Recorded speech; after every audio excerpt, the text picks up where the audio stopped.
So guys, yan. Yan guys. Hip Jodel. Live! Anong ginagawa nila? Ano yung nilalagaran nyo? Kahoy. Para saan yan? Para panggatumba.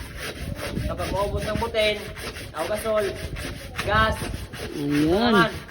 Pag naubos daw pala yung aming Para gas, ay tipid. may reserva para tipid. Diskarte sila guys. So, hanggang kailan kaya matatapos yan? Ha?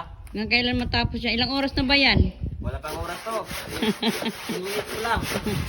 Ang bilisan nyo, kaya may ulam tayo pang palakas, munggo.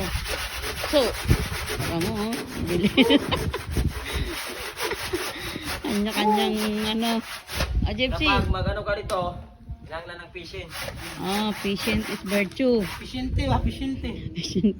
Manuwagan ka sa inyo, Gypsy. Anong ginagawa mo dyan? Naglalagarin eh.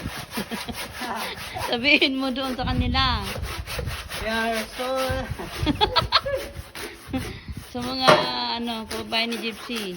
Ha? Ayan, isa na siya ditong lagarista. At ito, taga dito talaga to sa isla. Kaya, sanay. Sanay na sanay lumagari. In fairness, hindi na silang kumuha niyan. Ang kahoy. Diyan lang yun sa tabi-tabi. Patutuyuin.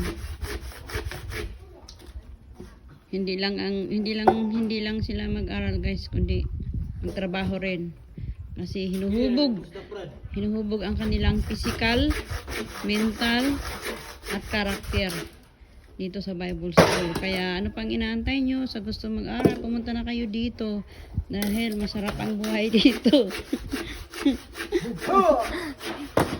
Bye guys! Thank you so much!